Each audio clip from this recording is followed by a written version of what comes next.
Right now at 5, rescue crews in California race against the clock to locate a survivor in what's being called the deadliest avalanche in 45 years.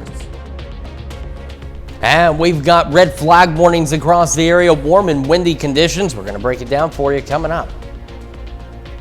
Plus, tens of thousands of acres in Oklahoma and Kansas burn under dry conditions and high winds. We'll have the latest.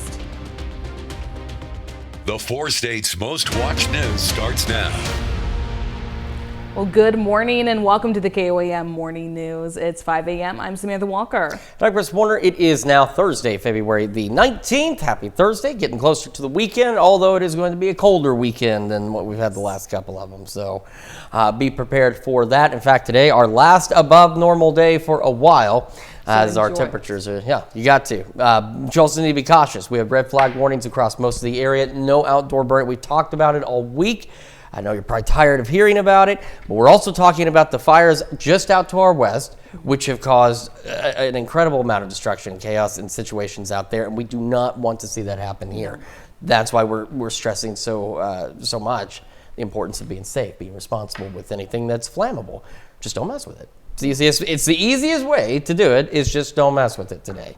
And I know we're going to hear some more advice from local fire chiefs later on in the show as well about, some tips and tricks on how to protect yourself. Yeah, National Weather Service at Springfield said that the particular fire weather conditions that we have from the Storm Prediction Center in our area only happen like twice a year. Oh, wow. So it's not common, and that's why you need to be extra cautious. Let's start, though, with our live look from downtown Pittsburgh. Again, we've got some clouds out there this morning. We'll have clearing skies as we head through the morning. Got a pretty decent day, at least from that side, lined up for us. KDOT camera 69-400 looks good, and our final stop here this morning, the MoDOT camera at 20th and Rangeline, also not bad out there. It's already a bit breezy, and it's going to continue to get windier. So here's those red flag warnings.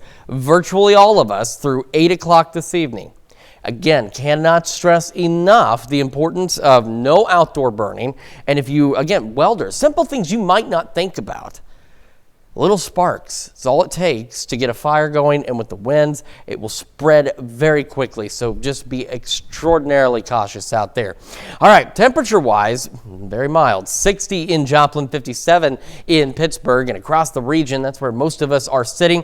We have some upper 50s. We've got some low 60s out there as well. We've got some 62s down south, Bonita Grove J. Those are the warmer spots. A little cooler Sedan sitting at 51. Keep in mind, our average high for this time of year is at about 50. So we're all above that. Skies, again, clearing through the morning. We'll have gusty southwest winds initially. So right up here is the low pressure system, and that's what's causing these problems for us. We get these really tight pressure gradients as we get closer to that thing, and that's what causes the winds to increase.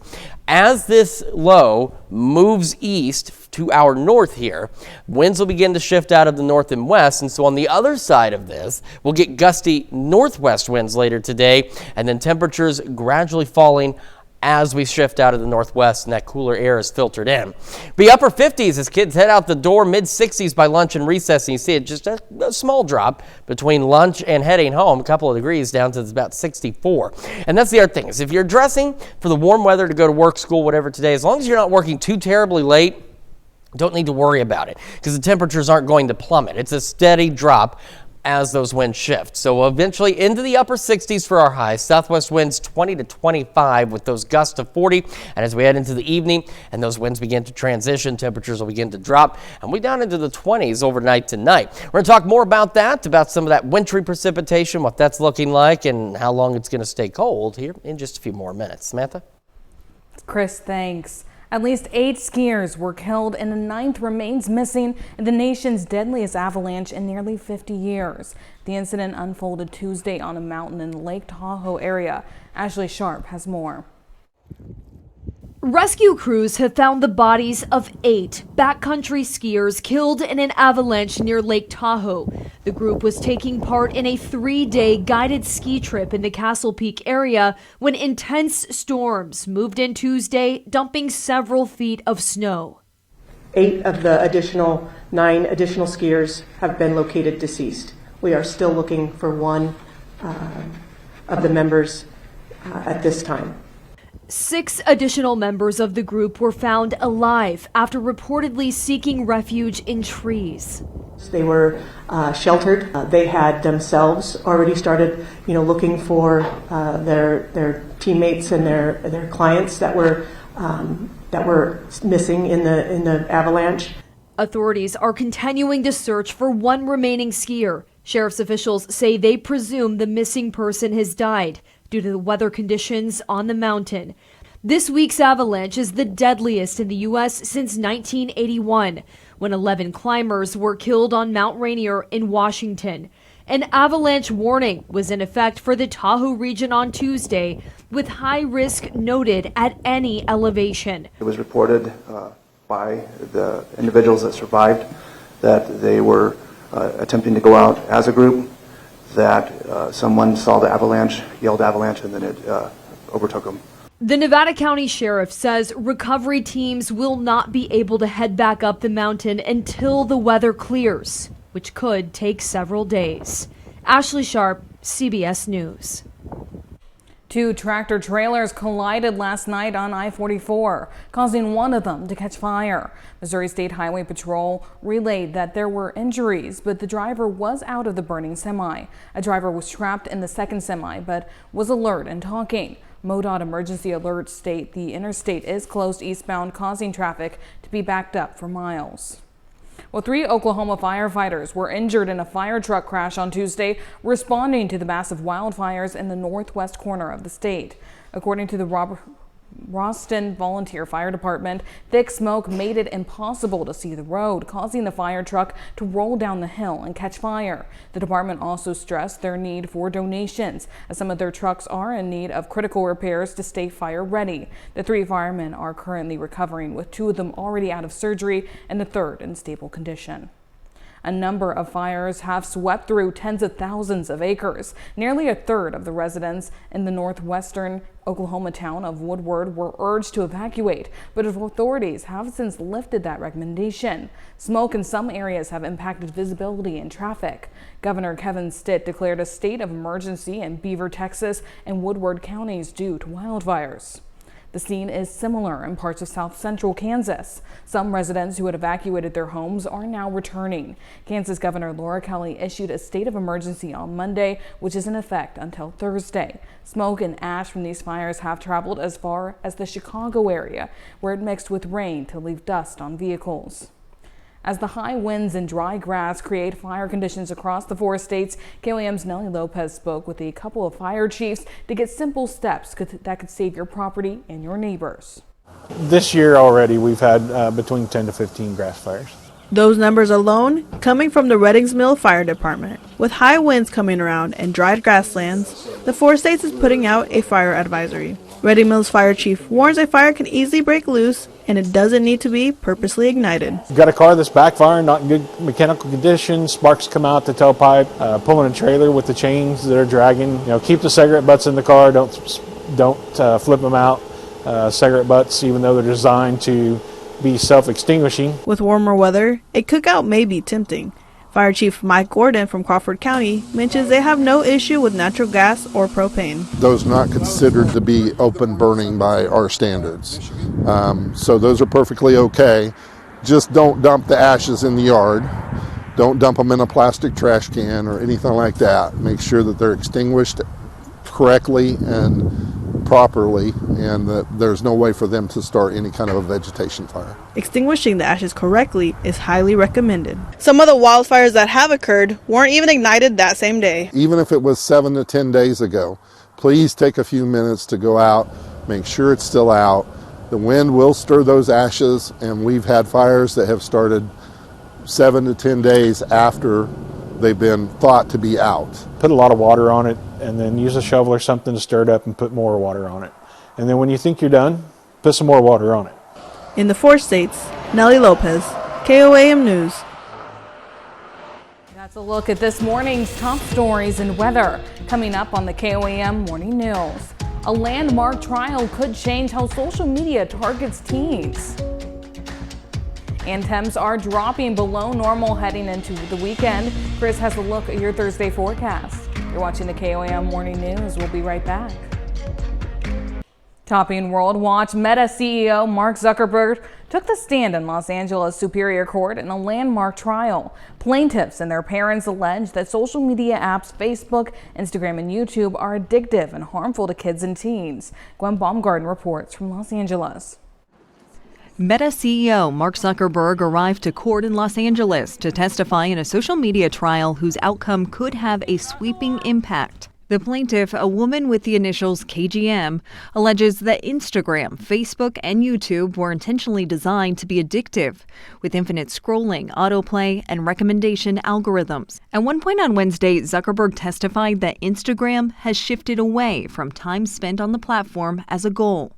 The plaintiff's attorney responded, saying when KGM was about 10 years old, the goal was to increase time spent, adding that's what is relevant.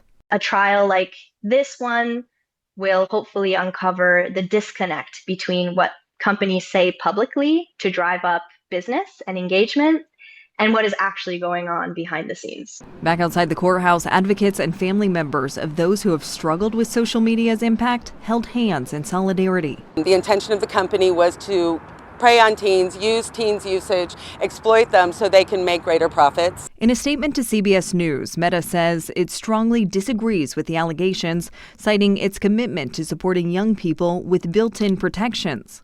YouTube parent Google says the allegations in these complaints are simply not true. Gwen Baumgartner, CBS News, Los Angeles.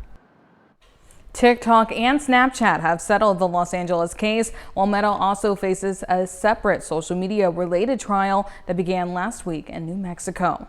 Well, still to come, a rock icon announces a new tour while a popular boy band extends their Las Vegas residency. Plus, temps are dropping below normal heading into the weekend. Chris has a look at your Thursday forecast. Backstreet's back and here to stay for a bit longer. Plus, Bruce Springsteen makes a big announcement about his return to the stage. Gwen Baumgarten has your Eye on Entertainment report. Bad Bunny's Super Bowl halftime performance is making a mark on Spain. This mural in Barcelona has become a popular tourist attraction in recent days, depicting the Puerto Rican singer holding a football that reads, "Together, we are America." The boss is headed on tour. Bruce Springsteen and the E Street Band will be taking the stage this spring. Bruce Springsteen made the announcement on social media, inviting fans to his upcoming Land of Hope and Dreams American tour. The announcement comes just weeks after the musician released his latest piece of political commentary through the song Streets of Minneapolis. The upcoming tour kicks off in Minneapolis at the end of March. Meanwhile, the Backstreet Boys are extending their Into the Millennium residency at Sphere Las Vegas, celebrating 25 years of their Millennium album. The popular boy band is adding 6 new summer shows. Tickets go on sale next Friday. And Wild Boys Strangers in Town dives into the fear and confusion one town faced after 2 boys appeared in their area without any record of their existence, claiming they'd lived off the grid their whole lives. Who are these guys? Why are they here? Where do they come from? What's their story? The 2-part documentary follows the true story about the search for answers. Wild Boys Strangers in Town is available today exclusively on Paramount+. That's your Eye on Entertainment. Gwen Baumgartner, CBS News, Los Angeles. Well, that certainly looks like it's going to be a fascinating watch. Well, now here's Chris with a quick look at your forecast. Yeah, and again, we've got, red flag warnings out there for us today for most of the region. Here's what you need to know with those red flag warnings. Absolutely no outdoor burning with our gusty winds and dry conditions. Temperature is going to drop overnight tonight, maybe even a little below normal in some cases, and that will be the case as we head into the weekend with our highs dipping below normal as well. We're going to break it down for you, have a complete look at your forecast, and talk about those colder temperatures when the KOAM Morning News returns. Here's your Skywatch weather forecast from the trusted Roper Kia Weather Center. Welcome back to the KOAM Morning News, 5:21 on this Thursday morning. So here's a look at our fire risk for today. And as we mentioned earlier in the show, this is one of those things, at least in our area, this only really comes up twice a year at most. We have critical fire conditions in the red highlight and then elevated right around that. And we have red flag warnings for virtually these entire regions as well. So we've got very dry conditions, very gusty winds that could lead to very rapidly spreading wildfire situations out there. So that's again why we cannot stress enough No discarding, smoking materials out your car window, off your porch. If you're a welder, is the best example I can come up with off the top of my head, but that makes sparks too. You've got to be extra cautious because it will not take much under these conditions to end up starting a large fire. And that's what we've been seeing out to the west. It hasn't taken much for those fires to get large and start spreading because these winds are going to help fuel those, or fan those flames rather. Here's those red flag warnings again going through 8 o'clock this evening, and our humidity levels as we head into the afternoon. Look at how dry it is. It's just insane. We're down 5, 10, 15% humidity as we head through the afternoon and evening. Now, we don't do a lot of improving, which is something you still got to be cautious about into the upcoming weekend, at least through Friday. As you can see, our humidity levels are still pretty low out there as we head into Friday. The only thing that's somewhat beneficial to us is the fact the winds won't be blowing, but that doesn't make it any safer to do any kind of burning because it's still very dry. Winds today, there's that low pressure. That low pressure is to blame for all of this. Very tight pressure gradient around it, leading to these gusty winds. Now, here's where it starts to take effect on our temperatures. We go into the afternoon. We're very likely looking at hitting highs today, somewhere between about noon and 2. Now, as I mentioned earlier as well, temperatures will not plummet with this system, but they'll start gradually dropping as your winds begin to transition out of the northwest. So you have the low and the flow. The wind direction around the low pressure systems counterclockwise. As it moves to the east, these northwesterly winds will begin to push into our area. They will still be gusty, but it'll start bringing in the cooler air. So here's those wind gusts again, 30, 40 miles an hour at times across the region. Once we get into the late evening, there's those winds shifting out of the northwest. And as we go overnight tonight, the winds will begin to ease up, and as we head into our Friday, as you can see, it looks a lot better, at least from the wind side of things, as that low moves on out of here. As for the weather itself, not a lot today. We have clearing skies, maybe a few clouds here or there, same overnight, some partly cloudy skies. We go into our Friday, much of the same, partly cloudy skies. We're cooler, and we're dry still. And then I did want to show you, because we've talked about it, that's that light wintry mix. You see down south, a little warmer for some rain, maybe a few flurries around Fredonia. Not much to any of this Friday night into Saturday, but you can see it is there. It's just there's not really that much to it. Getting our day underway today, again, upper 50s out there to start, mid 60s by 11. As I mentioned, very likely hitting our highs somewhat early in the morning, and then those temperatures will slowly fall later today. Not early in the morning, I'm sorry, early afternoon. See, we get to these highs into the mid 60s. Then as we go later, temperatures will begin to fall and those winds gusting to 40. So do be cautious, especially also high-profile vehicles, medium-profile vehicles, SUVs and minivans. Got to watch out as well with those winds. Temperatures, again, gradually dropping back, eventually to the upper 20s tonight. Northwest winds 5 to 10. Tomorrow, seasonably cool. That light wintry mix, shower, flurries, Friday night into Saturday, as you saw, not much to it. Below normal, though, heading into the weekend. I got another warm-up, though, through next week. That is a check of your forecast. We're going to send it over to Samantha now with Health Watch. Thanks, Chris. Long-term exposure to air pollution raises your risk for Alzheimer's disease. An Emory University study found that the harmful effects of air pollution had the largest impact on people who had survived a stroke. The study's authors say improving air quality could be an effective way to prevent dementia and Alzheimer's disease. CBD use is on the rise for people and for pets. Products containing CBD are often marketed to help with pain and sleep, but could it help with aggression in dogs? Gwen Baumgarten digs into the latest research for our four-legged friends.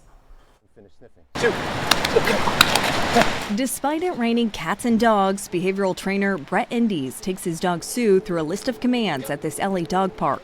Sit. While Sue is a good boy, Endies regularly works with dogs exhibiting aggression. Yeah, all day long. Data from the Dog Aging Project found that more than 55% of dog owners reported some aggressive behaviors in their pets.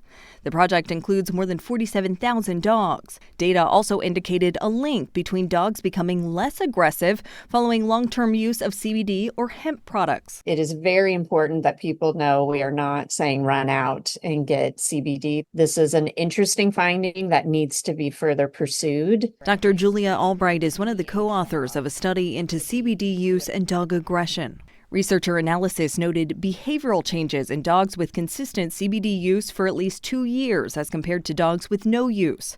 pointing to potential long-term benefits on temperament. Dr. Albright underscores the need for more research, noting the amount and type of CBD product varied in the dog data they analyzed, and a dog's CBD use was sometimes prompted by pain management, not aggression. And I can tell you right now as a specialist, it is never going to be a treatment alone. Dees agrees, but does recommend CBD to some of his clients. I really find that it works best in complement to a very thorough, consistent training program, having the proper relationship with the dog, giving the dog the right outlets. Labeling CBD products as a potential tool, not a quick fix.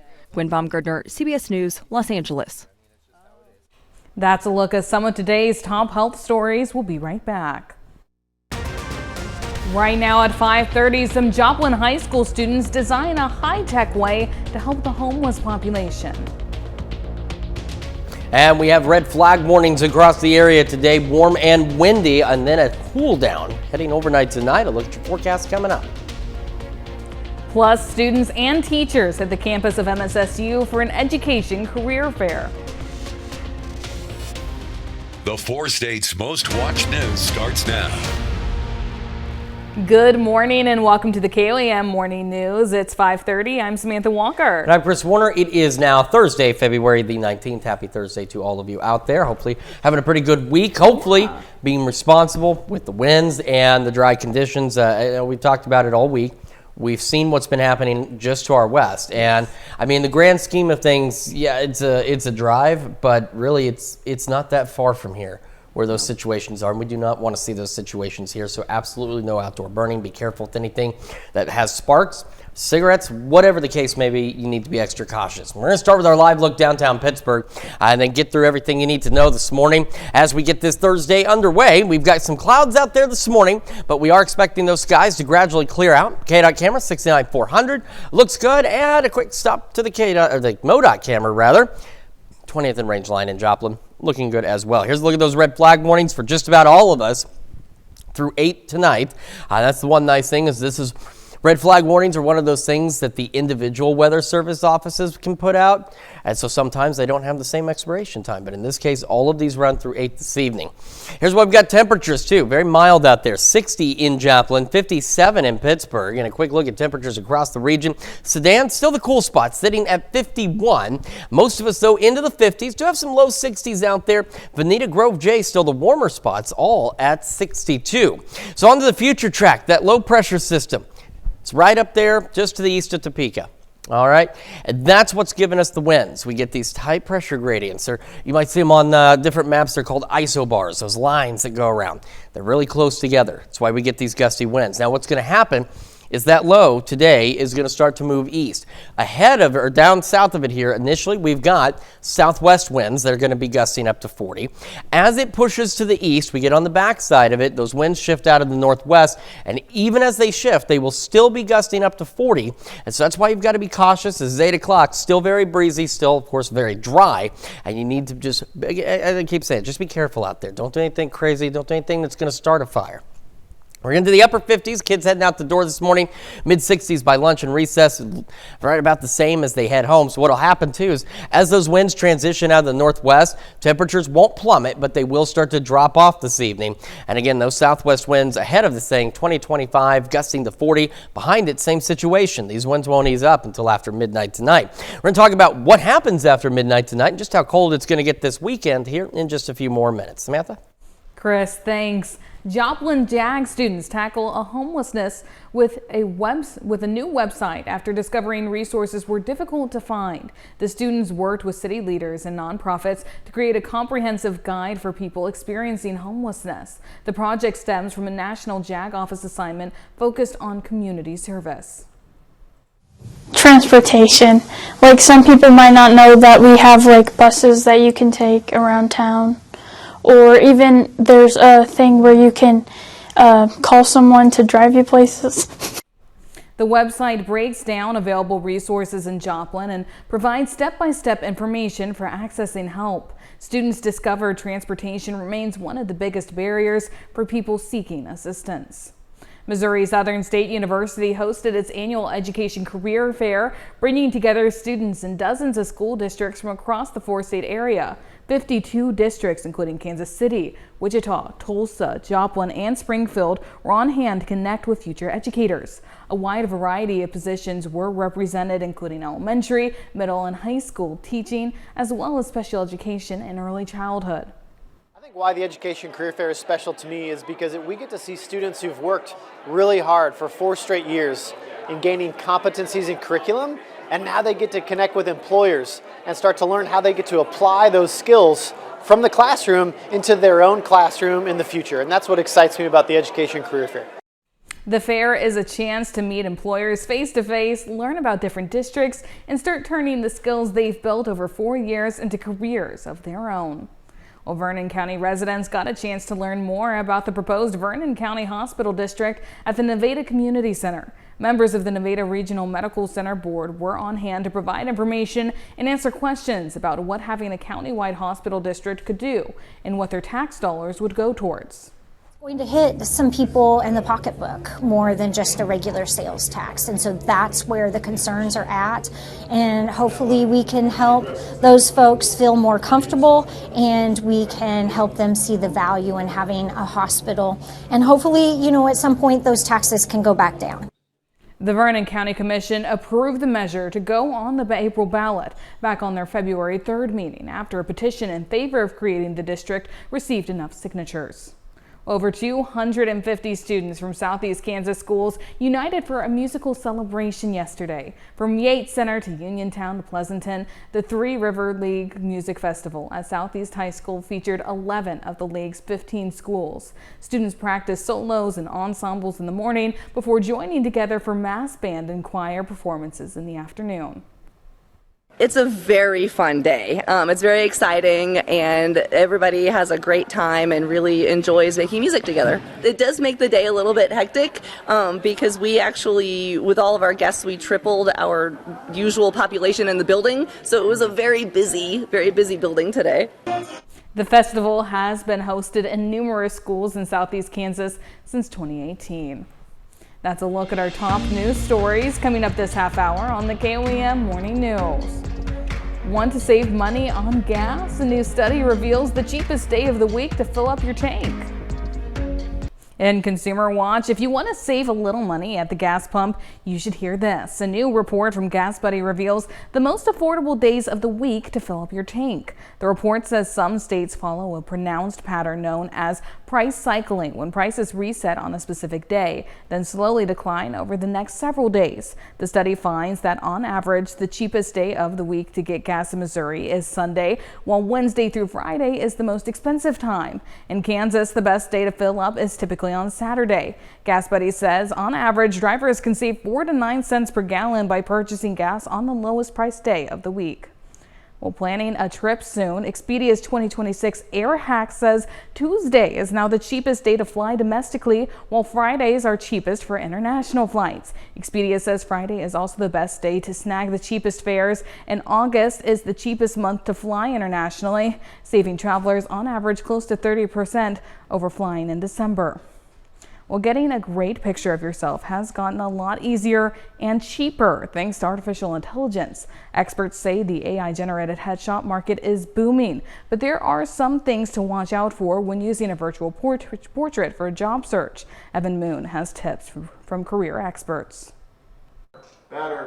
From a lens to a laptop, headshots are getting a high-tech makeover as artificial intelligence changes what it means to get camera ready. A recent study found 44% of people would consider using an AI photo of themselves. It's fast, it's simple, it's cost-effective. We spoke with Sam DeMace, a career expert at ZipRecruiter, about using AI-generated portraits professionally. You risk the idea of corporate catfishing. AI tools can cause a rubbery or plastic-like effect on your skin. A poorly edited AI headshot is going to trigger a lack of trust from the recruiter immediately. Professional photographers are seeing the trend impact their business. I think there's a fear in every line of work that AI might take our jobs, and photographers are no exception. Peter Hurley has been capturing faces for over 25 years. Hold that, very nice. And wrote a book called The Headshot. I want to get the real you. I want to get the real person. I want to give them a headshot that they're proud of. I want to stamp this moment in time for them. Hurley says people have come to him after trying AI, describing the results as stale. I think everybody's sick of AI already. I don't think anybody's going to take an AI headshot and slap it on a wall. We reached out to LinkedIn about the trend. A spokesperson said, "We recommend being authentic in your profile picture as this helps maintain trust. We do allow the use of tools, including AI, to enhance or create profile photos. However, the photo must reflect your likeness. LinkedIn can remove photos that don't comply with their policies." Still, Sam DeMace says AI headshots can be a bargain compared to studio sessions that can cost hundreds of dollars. If you don't have the free income to hire a photographer, having the option to use AI to help you make a professional headshot that's going to land you a higher paying job, that does democratize the process. Her tips: give an AI platform multiple real photos to work with, use a clean background, and double check the details. Evan Moon, CBS News, New York. That's it for Consumer Watch, and now here's Chris with a quick look at your forecast. Yeah, again, we have got those dry conditions. We have red flag warnings across the areas. Will be very windy. We will be warm, and then tonight we start to get a bit on the cold side. We're going to break down temperature changes and these winds when we come back. It looks like shoppers could be in for a bit of a price break at the grocery store, but not on everything. The latest in today's Ag Day Minute. I'm Clinton Griffiths with today's Ag Day Minute. Some good news. Grocery prices are expected to level off this year. That's according to the latest forecast from USDA. However, there are still some foods that could see price increases. USDA anticipating all meats, but particularly red meat, will rise 9.4%. Sugars and sweets such as candy, cookies, and other desserts are expected to rise 6.7%. And drinks such as juices, teas, and sodas are expected to rise by more than 4% this year. The grandson of the man who created the Reese's Peanut Butter Cup is unhappy with what he claims are changes to the treat's ingredients. Brad Reese, the grandson of H.B. Reese, publishing an open letter on his LinkedIn profile complaining the Hershey company replaced milk chocolate and peanut butter in Reese's with cheaper substitutes. Hershey, however, is denying drastic changes to Reese's formulation, saying it has always protected the essence of what makes Reese's unique and special, the perfect combination of chocolate and peanut butter. And if you're feeling a little hungry in the morning, stop by Chick-fil-A this week. The restaurant giving out free chicken biscuits during breakfast hours. Now through next Saturday, Chick-fil-A One members can claim their biscuit, no purchase necessary. It says it's doing it to, quote, make cold winter mornings a little brighter. For more Ag News, watch Ag Day weekdays on the station or get updates over at agweb.com.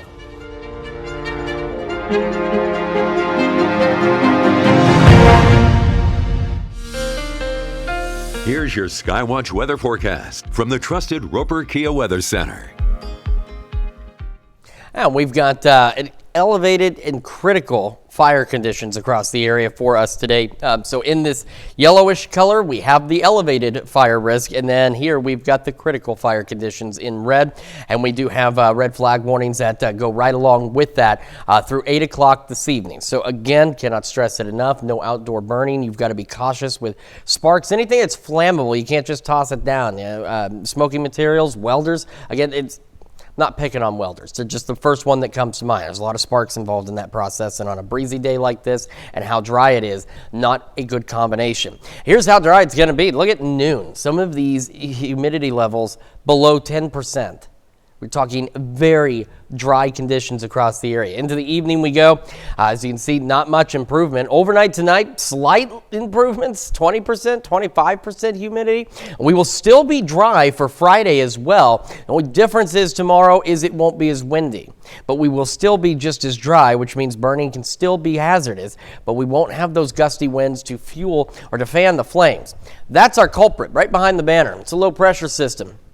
It's got very tight pressure gradients around it. And all that really means is the winds are very gusty around this thing. And so ahead, well, I can't say ahead of it. To its south right now, since the flow is counterclockwise, we're going to have gusty southwest winds in that 30 to 40 mile an hour range. Now, as that thing lifts off to the east, we'll eventually get into northwest winds across the region heading through the afternoon and evening. Now, they will still be just as gusty in that 30 to 35, maybe 40 mile an hour range with those wind gusts. So that's also when our temperatures will begin to fall back slowly. That's the nice thing too, at least with this change in our temperatures, they will not plummet. So here's just another view. We have clear skies. We have some clouds out there now. Those will clear. We're looking pretty good from that standpoint. And then as those winds shift out of the northwest, temperatures will begin dropping through the afternoon into the evening. We're going to be a little colder tonight, a little colder tomorrow. And I know we've talked about that wintry mix. We're close enough. I can kind of show you what it looks like and what we mean by how isolated it's going to be. So we go Friday night into Saturday morning. Here we are at 11 on Friday. Snow flurries, maybe some rain showers down by Veneta. As you can see, it is very isolated. There's not much of it. Doesn't last very long, so we're not worried about accumulations or anything. The biggest concern would be maybe some slick spots on bridges and overpasses because they'll be able to get colder a lot faster than the ground. We're into the upper 50s to start our day, mid 60s by 11 a.m. Our highs eventually mid, maybe some upper 60s. But here's the thing, like I said too, we're going to hit these highs early. Between about noon and 2 is where most of us will peak. Then the temperatures, again, will not plummet, but they will gradually start to fall back as we head through the afternoon and evening, eventually down to the upper 30s by 10, and then we're back into the upper 20s and low 30s overnight tonight, and northwest winds easing up after midnight at about 5 to 10. Seasonably cool tomorrow, about 50, and we go into the weekend, start of next week, temperatures now below normal. So keep that in mind. It's been so warm for so long, it's going to feel really cold heading into the weekend. And then we'll have another warm up on the backside of all of that. That's Check Your Forecast. We're going to send it over to Samantha now with sports. Thanks, Chris. Today in sports, signing season is never over as athlete signings continue to put pen to paper. In Labette County, 7 athletes signed their national letters of intent to continue their athletic careers yesterday. Starting with a pair of volleyball players, Amory Baker and Malaya Broadwell, with the duo deciding to stay home and play together, signing with Labette Community College. 2 softball players signed as well, starting with Avery Duvall, who is off to Fort Hays Tech Northwest, and Carson Moore, who is headed to Southwestern Christian University. On the gridiron, 3 more Grizzlies are continuing their careers, with another pair of teammates deciding to stick together at the next level, as Michael Reed and Keegan Bates are both headed to Butler Community College. Bryson Dickens, on the other hand, has decided to be the newest defensive lineman for Coffeyville Community College. I had the offers, Butler, everyone, but Coffeyville was just right there, right down the road. It just felt right. You get that feeling. It was actually pretty easy. They offered me super fast. They were consistent, texting me all the time. And I think they were just like the best option, from the visit to the coach to the facility. I think it was all just great. It means the world to me. These are my brothers, and it just shows how hard we worked over the past years with each other and without each other. So I just think that I'm excited for Bryson to go to Coffeyville, and I'm excited to go with Michael and room with each other and get after with each other. The offseason continues to roll on in the NFL, and the Chiefs front office is staying busy with coaching staff additions and salary cap adjustments. On Wednesday, Kansas City accomplished both. Coming in today, the Chiefs sat more than $57 million over the cap, but for the 4th straight year, Kansas City has restructured franchise quarterback Patrick Mahomes' contract. With this move, KC frees up over $43 million in cap space.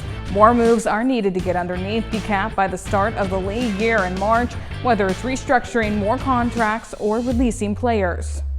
The Chiefs also made another addition to the coaching staff on Wednesday, hiring Andre Curtis as defensive back and safeties coach. Curtis has strong ties to defensive coordinator Steve Spagnuolo, coaching alongside Spags during his time with the Giants, Rams, and Saints.